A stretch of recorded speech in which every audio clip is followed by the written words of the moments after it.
أشهد أن لا إله إلا الله وحده لا شريك له وأشهد أن محمدا عبده ورسوله أما بعد فأعوذ بالله من الشيطان الرجيم بسم الله الرحمن الرحيم الحمد لله رب العالمين الرحمن الرحيم مالك يوم الدين إياك نعبد وإياك نستعين اهدنا الصراط المستقيم صراط الذين أنعمت عليهم غير المغضوب عليهم ولا الضالين.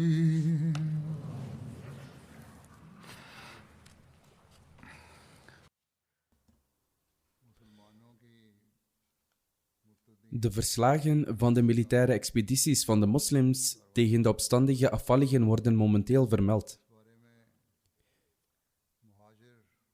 Verdere bijzonderheden betreffende de expedities van Hazrat Muhajir en Hazrat Ikrima tegen de afvalligen in de gebieden van Kinda en Hadramaut zijn dat toen Hazrat Muhajir zich in Sanaa vestigde,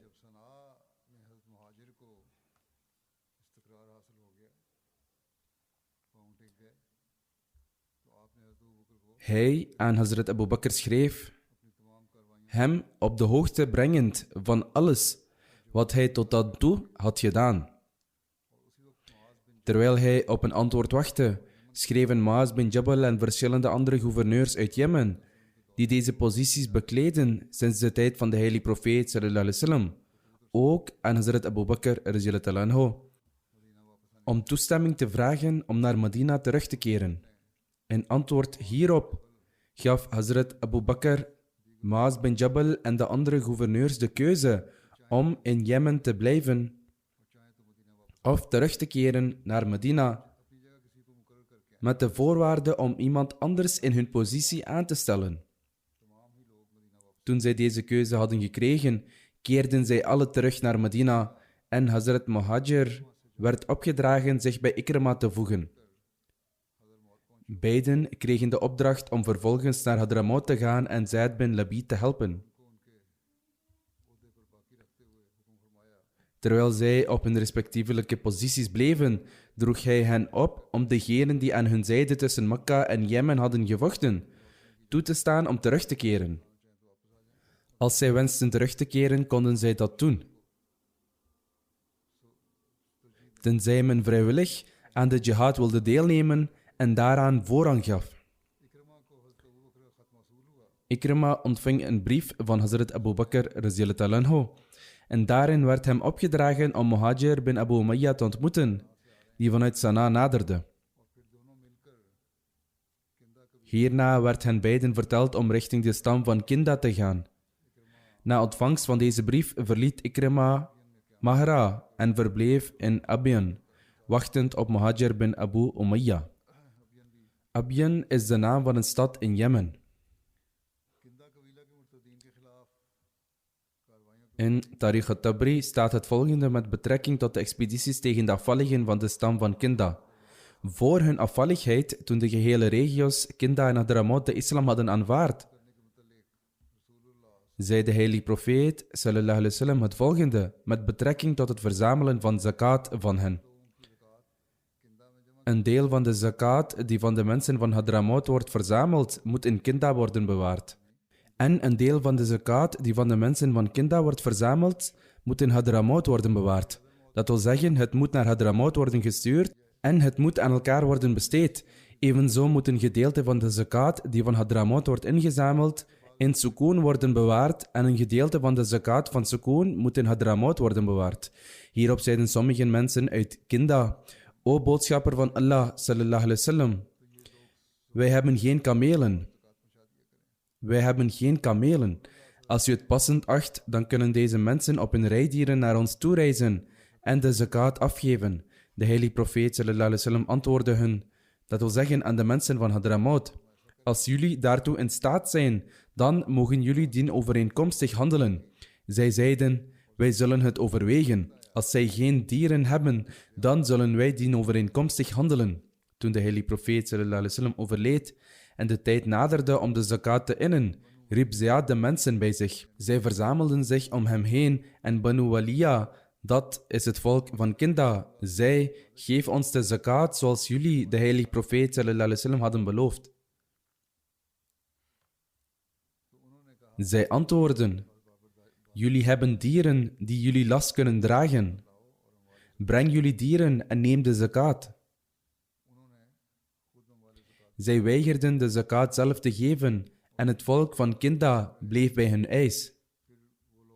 Daarna keerden deze mensen terug naar hun huizen. Hun houding was veranderd. Ze deden als het ware 1 stap vooruit en dan weer een stap terug. Omdat Ziyad op Muhajir wachtte, zag hij ervan af om tegen hen op te treden. Met andere woorden, hij ondernam geen actie tegen degenen die weigerden zakat te geven, totdat Hazrat Muhajir was gearriveerd. Hazrat Abu Bakr schreef een brief aan Muhajir en Hazrat Ikrama, waarin hij hen beiden opdroeg om naar Hadramaut te vertrekken en Ziyad op zijn functie te houden. Hij vertelde hen dat degenen die in het gebied tussen Mekka en Jemen woonden, toestemming moesten krijgen om terug te keren, behalve degenen die uit vrije wil aan de jihad wilden deelnemen. En dat Ubadah bin Sa'ad gestuurd moest worden om Ziyad te helpen. Hazrat Muhajir voerde deze instructies dus uit. Hij vertrok vanuit Sanaa naar Hadramaut en Ikrima vertrok vanuit Abyan naar Hadramaut. Beiden ontmoetten elkaar bij een plaats genaamd Ma'arib. Zij staken beiden Suhaid Sahara over, waarna zij Hadramaut bereikten. Toen de mensen van Kinda boos werden op Hazrat Ziyad en terugkeerden, nam Hazrat Ziyad de verantwoordelijkheid op zich voor het innen van de zakat van de Banu Amr. Een jongere uit Kinda gaf per ongeluk de kameel van zijn broer aan Hazrat Ziyad als zakat. Hazrat Ziyad brandmerkte de kameel met vuur om aan te geven dat het deel uitmaakte van de zakat. Hij plaatste er een zegel op om aan te geven dat het deel uitmaakte van de schatkist als zakat. Toen de jongen vroeg om de kameel te ruilen, omdat deze per vergissing was gegeven, dacht Hazrat Ziyad dat hij slechts uitvluchten zocht en daarom stemde hij er niet mee in. Daarop riep de jongen die de kameel had gegeven zijn stam en Abu Sumaid om hulp. Toen Abu Sumaid aan Hazrat Ziyad vroeg om de kameel te ruilen, bleef Hazrat Ziyad bij zijn standpunt. Dit maakte Abu Sumaid woedend en hij bevrijdde de kameel met geweld, waarop de mensen met Hazrat Ziyad, Abu Sumaid en zijn mensen gevangen namen en ook de kameel buitmaakten. Zij riepen elkaar om hulp, waarop Banu Muawiyah Abu Sumaid kwam steunen. De Banu Muawiyah behoorden tot Banu Harith bin Muawiyah en Banu Amr bin Muawiyah, die takken waren van de Kinda-stam. Zij verzochten Hazrat Ziyad om de vrijlating van hun mensen, maar Hazrat Ziyad weigerde dit te doen, totdat zij zich verspreidden. Hij zei dat hij het zou overwegen als zij eenmaal waren vertrokken. Toen zij zich niet verspreidden, viel Hazrat Ziyad hen aan, waardoor veel van hun mannen werden gedood, terwijl anderen vluchtten. Toen Hazrat Ziyad terugkeerde, liet hij hun gevangenen vrij, maar deze mensen keerden terug en begonnen zich voor te bereiden op de oorlog. Daarom keerden Banu Amr, Banu Harith, Ashas bin Qais en Simt bin Aswad terug naar hun vestingen, weigerden de zakat te geven en werden afvalligen. Als gevolg hiervan verzamelde Hazrat Ziyad zijn leger en viel Banu Amr aan, waardoor veel van hun mannen werden gedood, terwijl degenen die in staat waren te vluchten waren gevlucht. Een groot aantal werd door Hazrat Ziyad gevangen genomen en naar Medina gestuurd. Onderweg voerden Ashas en Banu Harith een aanval uit op de moslims, waarbij zij hun gevangenen van hen bevrijden. Na dit incident sloten veel van de omringende stammen zich bij deze mensen aan en kondigden ook hun afvalligheid aan. Hierop schreef Hazrat Ziyad een brief aan Hazrat Muhajir om hulp te vragen. Hazrat Muhajir stelde Hazrat Ikrama aan als zijn vertegenwoordiger en viel vervolgens samen met zijn mannen Kinda aan. De mensen van Kinda vluchtten naar een van hun forten genaamd Nujar. Een ander fort gelegen in Jemen nabij Hadramaut. Er waren 3 ingangen tot dit fort. Hazrat Ziyad belegerde er 1 en Hazrat Muhajir sloeg zijn kamp op bij de andere. De derde bleef onder controle van Kinda, totdat Hazrat Ikrama aankwam en hij nam het over. De legers van Hazrat Ziyad en Hazrat Muhajir bestonden uit 500 Muhajirin en Ansar metgezellen, samen met andere stammen. Toen de belegerden in het fort van Nujar merkten dat de moslims versterkingen bleven ontvangen, werden zij zeer angstig, waardoor hun leider Ashas onmiddellijk naar Hazrat Ikrama ging en vrede wilde stichten. Hazrat Ikrama nam Ashas mee naar Hazrat Muhajir. Ashas zocht toevlucht voor zichzelf en 9 anderen op voorwaarde dat hij een deur naar de vesting voor de moslims zou openen. Hazrat Muhajir accepteerde deze voorwaarde. Toen Ashas de namen van die 9 mensen opschreef, vergat hij uit haast en door zijn toestand van grote angst zijn eigen naam te schrijven. Hij bracht toen wat hij geschreven had naar Hazrat Muhajir, die het met zijn zegel bekrachtigde. Toen Ashas terugkeerde en de deur van de vesting opende, kwamen de moslims binnen. Toen er een strijd ontstond tussen de 2 legers, werden 700 mensen uit Kinda gedood. De mensen in de vesting vochten terug, maar hun mannen werden gedood en 1000 vrouwen werden gevangen genomen. Daarna vroeg Hazrat Muhajir om de schriftelijke overeenkomst voor bescherming en schonk gratie aan de mensen wier namen erin stonden, maar de naam van Ashas stond er niet in. Hierop was Hazrat Muhajir van plan hem te doden, maar op verzoek van Hazrat Ikrama werd hij samen met de andere gevangenen naar Hazrat Abu Bakr radhiyallahu anhu gestuurd, zodat hij een beslissing over zijn zaak kon nemen. Toen het nieuws van de overwinning van de moslims samen met de gevangenen Hazrat Abu Bakr bereikte, zocht hij Ashas op en zei: Jij werd bedrogen door de Banu Waliya en zij zijn niet van die aard dat jij hen kon bedriegen, noch achten zij jou hiertoe in staat. Zij werden geruïneerd en veroorzaakten ook jullie ruïnering. Vreest gij niet dat gij behoort tot hen tegen wie de heilige profeet sallallahu alaihi wasallam gebeden heeft? De heilige profeet sallallahu alaihi wasallam had 4 leiders van de Kinda-stam vervloekt, die naast Ashas de islam hadden aanvaard, maar die later afvalligen werden. Hazrat Abu Bakr zei: Hoe denk je dat ik je zal behandelen? Ashas antwoordde: Ik weet niet wat u van plan bent te doen. Hazrat Abu Bakr antwoordde: Ik geloof dat je gedood moet worden. Ashas antwoordde: Ik ben verantwoordelijk voor het maken van een regeling die het leven van 10 mensen van mijn stam heeft gered. Hoe verdien ik de dood? Daarop zei Hazrat Abu Bakr: Hebben de moslims jou deze taak toevertrouwd? Hij antwoordde bevestigend. Hazrat Abu Bakr zei toen zij jou deze zaak toevertrouwden en jij naar hen toekwam, gaven zij jou toen een zegel van goedkeuring? Hij antwoordde bevestigend. Hazrat Abu Bakr zei: Het besluit dat in de documenten beschreven staat, wordt bindend, zodra het zegel van goedkeuring draagt. Daarvoor probeerde je alleen maar te onderhandelen. Toen Ashas voor zijn leven vreesde, legde hij nederig uit: Als je ook maar een greintje goedheid in mij ziet, bevrijd dan deze gevangenen Vergeef mij mijn fouten. Neem mij op in de kudde van de islam. Behandel mij zoals u ieder ander in mijn situatie zou behandelen. En geef mijn vrouw aan mij terug. Het is opgetekend dat voordat dit incident plaatsvond, eens Ashas naar de heilige profeet sallallahu alaihi wasallam kwam. Hij kwam met een huwelijksaanzoek voor de zuster van Hazrat Abu Bakr radhiyallahu anhu, Farwa bint Abu Quhafa. Hazrat Abu Quhafa trouwde zijn dochter met hem en besloot dat hij zijn dochter bij zijn volgende bezoek met Ashas mee zou sturen.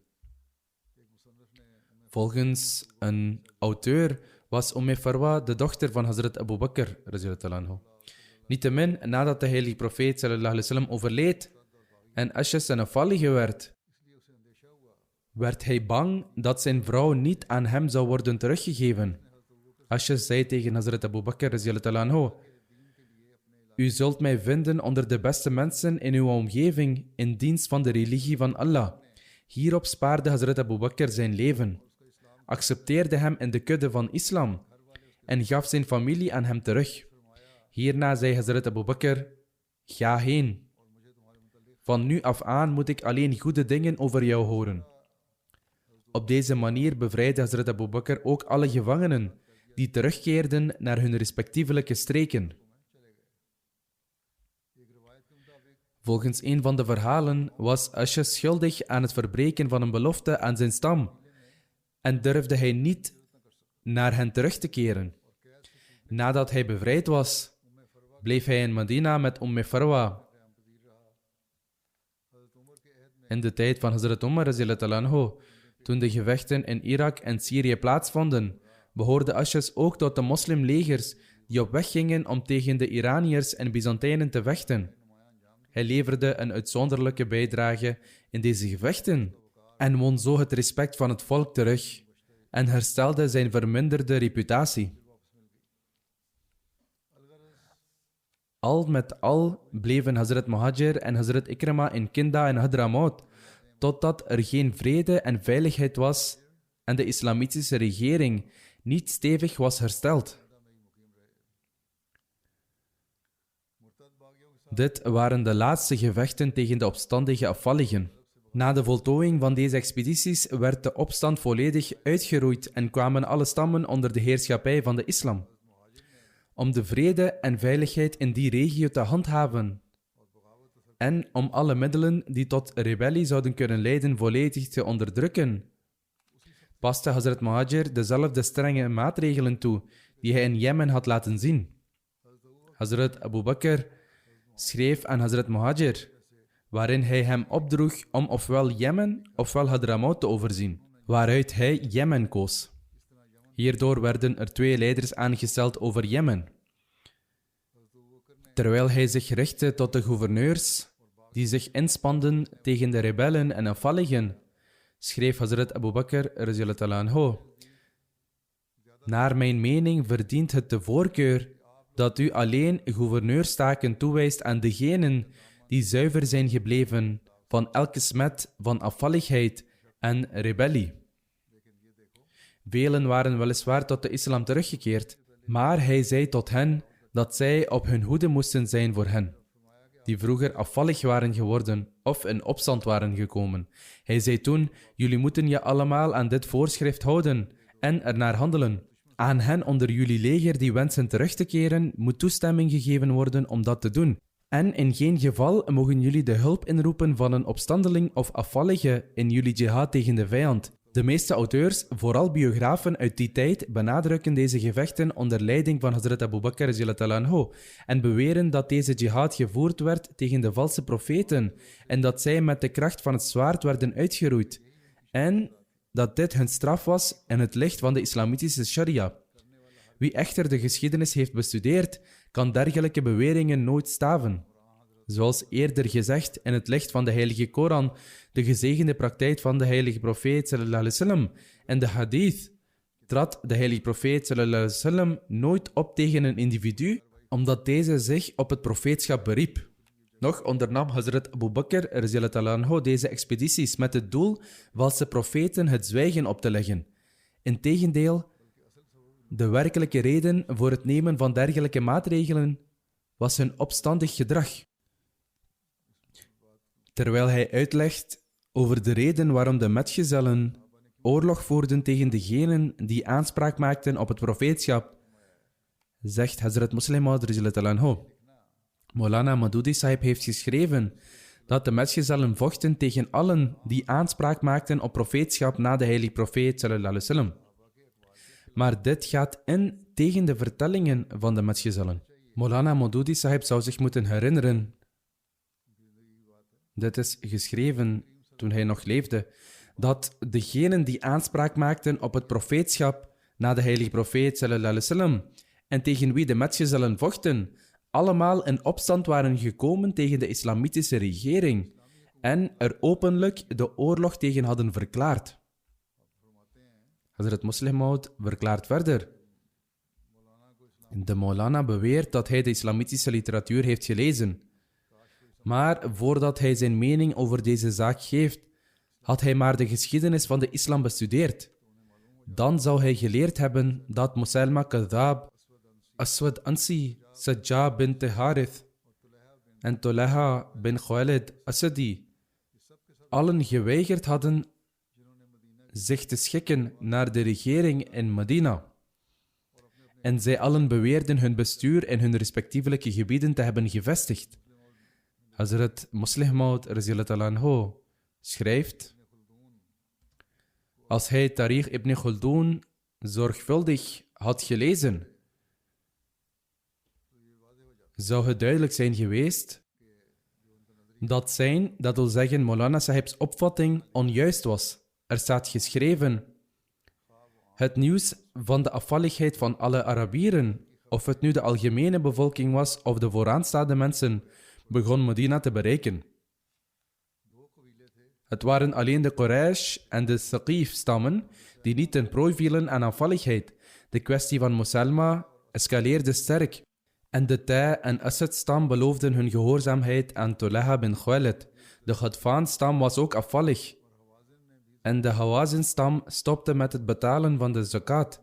De stamhoofden van Banu Sulaim werden ook afvalligen. De verschillende leiders die door de heilige profeet sallallahu alaihi wasallam waren aangesteld in Jemen, Yamama, Bani Asad en evenzo in verschillende andere steden en dorpen keerden terug en verklaarden dat alle Arabieren hadden geweigerd gehoorzaamheid te tonen. Hazrat Abu Bakr wachtte op de terugkeer van Osama.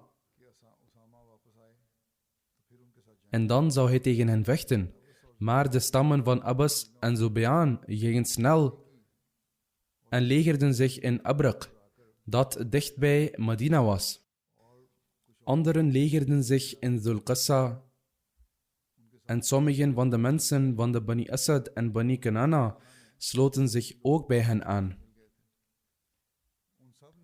Zij stuurden allen een delegatie naar Hazrat Abu Bakr radhiyallahu anhu en stelden hun eis dat zij alleen zijn geboden met betrekking tot het gebed zouden accepteren.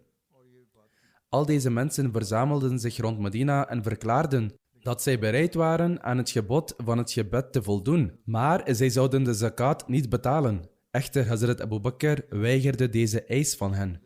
Hazrat Muslim Maud radhiyallahu anhu schrijft verder: uit deze verwijzing blijkt duidelijk dat de mensen tegen wie de metgezellen vochten, degenen waren die in opstand kwamen tegen de regering. Zij weigerden de belasting te betalen en vielen Medina aan. Zij verzamelden zich allen rond Medina en dreigden aan te vallen als hun eisen niet werden ingewilligd. Tijdens het leven van de heilige profeet sallallahu alaihi wasallam schreef Musailma aan de heilige profeet sallallahu alaihi wasallam, waarin hij verklaarde dat hem was bevolen dat de helft van het Arabische land voor hem was en de helft voor de Quraysh. En na het heengaan van de heilige profeet sallallahu alaihi wasallam verdreef hij Samama bin Athal, die was aangesteld als gouverneur van Hajar en Yamama, en werd in plaats daarvan zelf gouverneur van dat gebied en viel de moslims aan. Hij nam ook 2 metgezellen gevangen die uit Medina waren gekomen, Habib bin Zaid en Abdullah bin Wahab, en dwong hen zijn profeetschap te aanvaarden. Dit is ook al eerder vermeld. Uit angst gehoorzaamde Abdullah bin Wahab aan wat hij zei, maar Habib bin Zaid weigerde te accepteren. Hierop sneed Musalma hem ledemaat voor ledemaat af en verbrandde hem. Degenen die officieel door de heilige profeet sallallahu alaihi wasallam waren aangesteld in Jemen, zette hij gevangen. En ook deelde hij strenge straffen uit aan sommigen van de anderen. Evenzo heeft At-Tabri geschreven dat Aswad Ansi ook in opstand kwam en problemen begon te geven aan degenen die officieel door de heilige profeet sallallahu alaihi wasallam als gouverneurs waren aangesteld en beval dat de rijkdommen van de zakat van hen worden afgenomen. Hij viel ook Shahar bin Badhan en Sana aan, die door de heilige profeet sallallahu alaihi wasallam als gouverneur van de stad was aangesteld. Hij doodde vele moslims, plunderde het gebied, doodde de gouverneur en trouwde vervolgens zijn moslimvrouw tegen haar wil. De Banu Najran kwamen ook in opstand en zij sloten zich aan bij Aswad Ansi. En zij verdreven 2 metgezellen uit hun gebied, Amr bin Hazm en Khalid bin Said. Uit deze incidenten blijkt duidelijk dat zij niet tegen de mensen vochten, omdat zij beweerden profeet te zijn in de umma van de heilige profeet sallallahu alaihi wasallam en beweerden zijn geloof te verspreiden. In feite vochten de metgezellen tegen hen omdat zij probeerden de islamitische wetten af te schaffen en in plaats daarvan hun eigen wetten in te stellen. Zij beweerden de heersers van hun respectievelijke gebieden te zijn. En niet alleen dat, zij doodden ook de metgezellen. Zij vielen het land van de moslims aan, kwamen in opstand tegen de bestaande regering en kondigden aan volledig vrij en onafhankelijk te zijn. Hazrat Muslim Maud schrijft, dus in het licht van deze gebeurtenissen voor Maulana Maududi Sahib om te zeggen dat alle metgezellen vochten tegen degenen die aanspraak maakten op het profeetschap is volledig onwaar. Als iemand zou beweren dat de edele metgezellen het doden van mensen als geoorloofd beschouwden, zou deze opvatting dan gerechtvaardigd zijn, alleen omdat Musalma Kadhab en Aswad Ansi ook mensen waren? Hazrat Muslim Maud schrijft verder. Zij die de islamitische geschiedenis verkeerd weergeven, bewijzen de islam geen dienst. Als het hun doel is om de islam werkelijk te dienen, dan moet aan de waarheid het grootste belang worden gehecht. En dienen zij zich volledig te onthouden van leugens en van het verkeerd voorstellen van de voorvallen. Hoe dan ook, door aan deze mensen een einde te maken, werd de opstand in het gehele Arabische land volledig ontworteld. Een historicus heeft geschreven, nu was er een einde gekomen aan alle opstanden en waren alle afvalligen verpletterd. De nauwgezette planning en de snelle wijze waarop Hazrat Abu Bakr deze wanorde, die zich over het hele land had verspreid, volledig de kop indrukte, getuigt van zijn voortreffelijke bekwaamheden. Het is duidelijk dat hij bij elke stap goddelijke steun en bijstand kreeg. Het onderdrukken van de wanorde van de afvalligen en rebellen en het herstellen van het gezag van de islam in het Arabische land in slechts minder dan een jaar was inderdaad een opmerkelijke prestatie. Hazrat Abu Bakr Siddiq radiyallahu anhu was zeer gelukkig met de overwinning van de islam, maar er was geen spoor van enige trots of arrogantie in deze blijdschap. Dit is omdat hij wist dat alles gebeurde dankzij de zegeningen van Allah en door zijn welwillendheid. Hij wist dat hij niet de macht bezat om de machtige legers van de afvalligen in het gehele Arabische land met slechts een handvol moslims te verslaan en daarmee de vlag van de islam weer te hijsen met al zijn glorie en grootsheid. Hazrat Abu Bakr Siddiq werd nu geconfronteerd met de taak welke maatregelen hij moest nemen om het geloof van de islam te versterken en het in staat te stellen zijn verheven hoogten te bereiken. Het enige doel van Hazrat Abu Bakr Siddiq's politieke inspanningen was het vestigen van de autoriteit van islam en dit verlangen zou in elk moment van zijn leven in zijn hart en gedachten blijven, na een einde te hebben gemaakt aan de rebellerende afvalligen. Was iedereen er nu van overtuigd dat geen enkele onheilbrenger nu nog tegen de khalifa van de boodschapper kon opkomen. Maar in tegenstelling tot het grote publiek koesterde Hazrat Abu Bakr geen valse hoop. Hij wist dat de machten van buitenaf degenen die afvalligheid en rebellie nastreefden en daardoor wanorde wilden stichten, weer tot leven konden wekken. Machten in de vorm van machtige regeringen die zich tegen de islam verzetten, opnieuw wanorde zouden kunnen scheppen aan de grenzen van het Arabische land. Vandaar dat Hazrat Abu Bakr geen valse hoop koesterde. Daarom, om zich te beschermen tegen de opstand van de Arabieren, achtte hij het gepast om hun aandacht te richten op Iran en Syrië, zodat zij niet de kans zouden krijgen om wanorde te stichten tegen de regering.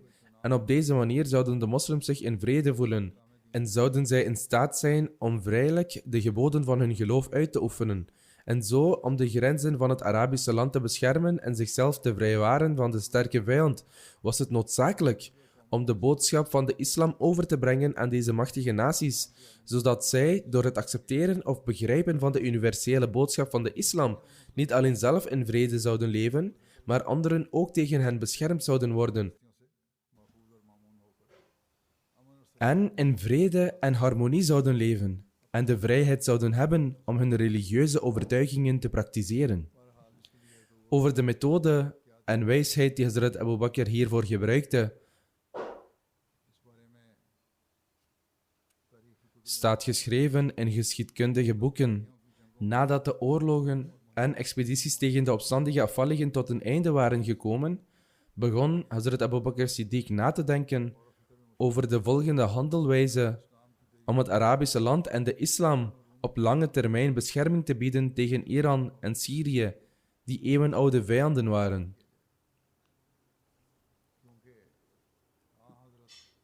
Zelfs tijdens het gezegende leven van de heilige profeet sallallahu alayhi wasallam wilden deze beide machten de Arabieren aan hen ondergeschikt maken. En na het heengaan van de heilige profeet sallallahu alayhi wasallam, toen de vlammen van afvalligheid en rebellie in vele gebieden en stammen de regering in Medina troffen, hadden deze beide machten er een deel in dit in enkele van deze gebieden aan te wakkeren. Profiterend van deze situatie begonnen de strijdkrachten van de Byzantijnse keizer zich te verzamelen in Syrië. En de Iraanse strijdkrachten verzamelden zich in Irak. Het was niet mogelijk dat Hazrat Abu Bakr, wiens eerste actie in gehoorzaamheid aan de gezegende instructie van de heilige profeet sallallahu alayhi wasallam was, om het leger van Hazrat Osama tegen de Byzantijnen te sturen, zonder enige vrees of bezorgdheid van deze vrede en onderdrukkende machten zou blijven. Echter, voordat hij zijn plan van aanpak zelfs maar aan het volk kon presenteren, ontving hij het nieuws van Hazrat Musanna bin Haritha, die had geholpen de opstandige afvalligen in Bahrein te onderwerpen.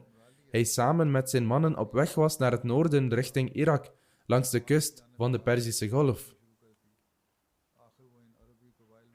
Uiteindelijk bereikten zij de Arabische stammen die zich hadden gevestigd in de deltagebieden van de Eufraat en de Tigris. Hazrat Musanna bin Haritha behoorde tot een stam van Bahrein, die de Bakr bin Wail-stam werd genoemd. Bahrein lag tussen de Perzische Golf en Yamama. Het huidige Qatar en de Emiraten maakten deel uit van het gebied van Bahrein en de hoofdstad was Darin. Niettemin had Hazrat Musanna bin Haritha samen met Hazrat Ala bin Hazrami tegen de rebellen gevochten. Hazrat Musanna was de leider van de mensen in Bahrein en omgeving, die vasthielden aan de islam en over degenen die zich aansloten bij de islamitische legers om tegen de rebellen te vechten. Hazrat Abu Bakr had nog niet beslist over de volgende stappen toen Hazrat Musanna Medina bereikte. Hij informeerde Hazrat Abu Bakr over de situatie van de stammen die zich had gevestigd rond het delta van de Eufraat en de Tigrisrivieren. Zij werden hardhandig behandeld door de lokale bevolking van dat gebied. De Arabieren waren voornamelijk boeren en wanneer de gewassen klaar waren voor de oogst, plunderden de lokale bewoners hen. Hazrat Musanna bin Haritha stelde voor om een moslimleger te sturen om de moslims te redden van deze beproeving. Hazrat Abu Bakr vroeg advies aan de metgezellen die in Medina waren en legde het advies van Hazrat Musanna bin Haritha aan hen voor. Omdat de mensen van Medina niet op de hoogte waren van de situatie in Irak, stelden zij voor om Hazrat Khalid bin Walid te roepen en hem te informeren over de hele zaak en zijn advies te volgen. In die dagen was Hazrat Khalid bin Walid aanwezig in Yamama en dus ontbood Hazrat Abu Bakr hem naar Medina. Aangekomen in Medina vertelde Hazrat Abu Bakr hem over de suggestie van Hazrat Musanna met betrekking tot het sturen van het leger naar Irak. Hazrat Khalid bin Walid was van mening dat de expedities die Hazrat Musanna aan de grenzen van Irak had ondernomen, als God verhoede dat zij een nederlaag zouden lijden en het leger van Hazrat Musanna zich zou terugtrekken richting Arabië, de Iraanse leiders nog moediger zouden worden. Dan zouden zij niet alleen volstaan met het verwijderen van het leger van Hazrat Musanna van de grenzen van Irak, maar zouden zij hun controle vestigen over de gebieden van Bahrein en de aangrenzende gebieden. Zij zouden dan proberen hun gezag te vestigen en in zo'n geval zou het schadelijk blijken voor de islamitische regering. Daarom zou hij, om van dit gevaar gered te worden, versterking moeten krijgen. Dat wil zeggen, Hazrat Musanna zou versterking moeten krijgen en in plaats van de Iraniërs toe te staan hun heerschappij te vestigen, zouden zij onderworpen moeten worden, zodat Arabië nooit enig gevaar van hen ondervindt. Hazrat Khalid bin Walid presenteerde zijn mening en toen zij dit hoorden, stemden de andere metgezellen ook in met de suggestie van Hazrat Musanna. Hazrat Abu Bakr benoemde Hazrat Musanna tot bevelhebber van het leger dat hij naar Irak had gebracht.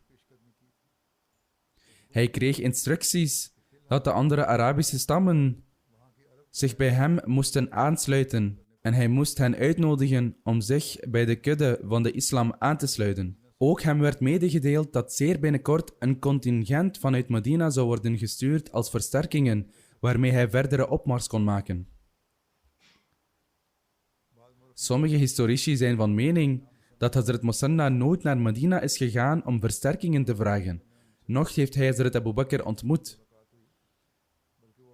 In feite bracht hij zijn leger naar het deltagebied en rukte ver op. Hij stuitte op het leger van Hormuz, de Iraanse opperbevelhebber. Hormuz voerde in die tijd het bevel van het leger aan de grenzen. Hormuz kreeg van Khosrows de hoogste rang die mogelijk was voor een burger. Een veldslag tussen de legers van Hazrat Musanna en Hormuz was aan de gang toen Hazrat Abu Bakr het nieuws van de gebeurtenissen ontving. In die tijd wist Hazrat Abu Bakr niet wie Hazrat Musanna was.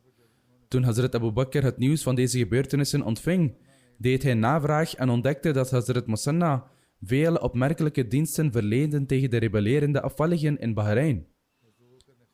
Hazrat Abu Bakr beval Hazrat Khalid bin Walid om een contingent mee te nemen en Hazrat Musanna te helpen in Irak tegen Hormuz. En nadat ze daar succes hadden, zouden ze richting Hira moeten gaan. Hira was een stad op ongeveer 3 mijl van Kufa. Daarnaast beval hij Hazrat Iyad bin Ghanam om naar Domat al-Jandal te gaan. Domat al-Jandal was een fort en nederzetting gelegen tussen Medina en Syrië. En volgens de wijze van vervoer in die dagen was het op een afstand van ongeveer 15 tot 16 dagen reizen. Nadat hij daar de afvallige opstandelingen had verslagen, kreeg hij ook de opdracht naar Hira te gaan. Hazrat Iyad bin Ghanam was een metgezel van de heilige profeet sallallahu alaihi wasallam. Hij aanvaardde de islam voorafgaand aan het verdrag van Hudaybiyah en maakte er ook deel van uit. Toen Hazrat Abu Ubaidah dicht bij zijn overlijden was, benoemde hij Hazrat Iyad als de gouverneur van Syrië na hem. Hazrat Umar hield hem op deze positie en zei: ik zal de gouverneur die door Hazrat Abu Ubaidah was aangesteld niet veranderen. Niettemin verklaarde Hazrat Abu Bakr dat van Hazrat Khalid bin Walid en Hazrat Iyad bin Ghanam wie het eerst Hira bereikte, de militaire bevelhebber zou zijn van de operaties in dat gebied. Volgens een overlevering, toen Hazrat Khalid bin Walid uit Yamama kwam, droeg Hazrat Abu Bakr hem op om te vertrekken uit Fajj al-Hind, dat wil zeggen Ubullah, en zijn weg te zoeken naar Noord-Irak. En om onderweg mensen te verzamelen, hen tot de islam uit te nodigen. Als zij dat accepteren, dan is dat goed. En anders jizya van hen te nemen. Als zij weigerden de jizya te betalen, dan moesten zij tegen hen vechten. Hij beval hem ook niemand te dwingen aan hun zijde te vechten en geen hulp aan te nemen van iemand die afvallig was van de islam, zelfs als zij de islam weer zouden aannemen. Ook om alle moslims langs de weg met zich te voegen. Toen ging Hazrat Abu Bakr zich bezighouden met het regelen van versterkingen voor Hazrat Khalid bin Walid. Bij zijn vertrek uit Yamama naar Irak verdeelde Hazrat Khalid bin Walid zijn leger in 3 delen. Hij zond hen niet langs dezelfde route, maar hij zond Hazrat Musanna 2 dagen voor zijn eigen vertrek. Daarna stuurde hij Adi bin Hatim en Asim bin Amr een dag na elkaar en Hazrat Khalid bin Walid vertrok aan het eind. Zij allen beloofden zich te verzamelen bij Hafir, zodat zij de vijand meteen konden aanvallen. Hafir was gelegen aan de eerste manzil van Basra naar Mekka. Er wordt gezegd dat van alle grenzen van het Perzische Rijk Hafir werd beschouwd als de meest illustere en prachtige grens met betrekking tot zijn kracht en het werd bestuurd door Hormuz. De opperbevelhebber van dit gebied streed niet alleen met de Arabieren over land, maar werd ook geconfronteerd met het gevaar van de Indiërs over zee. Niettemin waren de aantallen in Hazrat Khalids leger klein. De reden hiervoor is dat ten eerste de meerderheid van het leger al had deelgenomen aan de slag van Yamama. En ten tweede Hazrat Abu Bakr hem had bevolen dat als iemand niet wenste deel te nemen aan de veldtochten in Irak, zij niet gedwongen mochten worden. Daarnaast gaf hij een zeer belangrijke instructie dat zij niemand mochten opnemen die van de islam was afgevallen, zelfs als zij tot de islam waren teruggekeerd, totdat hij speciale toestemming van de khalifa had gekregen. Hazrat Khalid bin Walid schreef naar Hazrat Abu Bakr voor verdere versterkingen, maar hij stuurde slechts 1 man om hen bij te staan, Hazrat Ka'ka bin Amr. De mensen waren verbijsterd en vroegen: u stuurt slechts 1 man om hem bij te staan, terwijl een groot deel van Hazrat Khalids leger van hem is afgescheiden. Hazrat Abu Bakr antwoordde: het leger dat bestaat uit 1 persoon als Ka'ka, dat leger kan niet verslagen worden. Desondanks stuurde Hazrat Abu Bakr een brief naar Hazrat Khalid met Ka'ka, waarin stond om die mensen aan te moedigen om zich bij zijn leger aan te sluiten, die na het overlijden van de heilige profeet sallallahu alaihi wasallam standvastig bleven in de islam en die deelnamen aan de gevechten tegen de afvalligen. Na ontvangst van de brief begon Hazrat Khalid zijn leger voor te bereiden.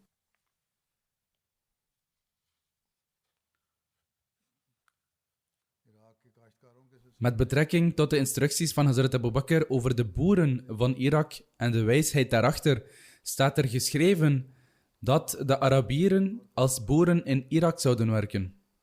Maar wanneer de oogsten klaar zouden zijn, zouden de Arabieren slechts weinig van de opbrengst ontvangen. Het grootste deel van de opbrengst zou gaan naar de Iraanse boeren, die het land bezaten. Deze landeigenaren zouden de armere Arabische boeren ernstig mishandelen en hen erger behandelen dan slaven. Hazrat Abu Bakr beval zijn commandanten in Irak om de Arabische boeren in de strijd geen kwaad te doen, hen niet te doden en niet gevangen te nemen. Kortom, zij mochten op geen enkele wijze worden mishandeld, omdat zij ook Arabieren waren zoals zij, en door de Iraniërs werden gemarteld en vervolgd. Zij moesten het gevoel krijgen dat met de instelling van de Arabische regering een einde kwam aan hun dagen van vervolging en nu hun medebroeders een bestuur hadden ingesteld, zouden zij kunnen leven onder ware rechtvaardigheid, onpartijdigheid en volledige gelijkheid. Dit wijze bestuur van Hazrat Abu Bakr kwam de moslims zeer ten goede en schiep gemak op de weg naar de overwinning. Dit was omdat zij niet langer bang waren voor een aanval van achteren tijdens hun opmars die hun weg zou versperren. Toen Hazrat Khalid bin Walid zijn kamp opsloeg in Lebaj, was Hazrat Musanna met zijn leger aanwezig in Ghafan. Lebaj was een plaats tussen Yamama en Basra. En Ghafan was een plaats dicht bij Kufa. Hazrat Khalid schreef een brief aan Hazrat Musanna om hem naar hem toe te laten komen. En stuurde hem ook de brief waarin Hazrat Abu Bakr Hazrat Musanna bin Haritha opdroeg Hazrat Khalid te gehoorzamen. Deze hele vertelling was van Tariq al-Tabri. In deze tweede vertelling werd vermeld dat Hazrat Abu Bakr Hazrat Khalid zelf stuurde. Desalniettemin waren er gevechten die hierna volgden. Welke oorlogen werden uitgevochten, wat hun namen waren en de details over de overwinningen zullen in de toekomst worden vermeld, als God het wil. De oorlogen in het tijdperk van de Khilafat van Hazrat Abu Bakr, waarin Allah de Almachtige de moslims in staat stelde tegen de Perzen in het gebied van Irak te vechten, en de verhalen over hun overwinningen zullen in de toekomst worden vermeld als God het wil.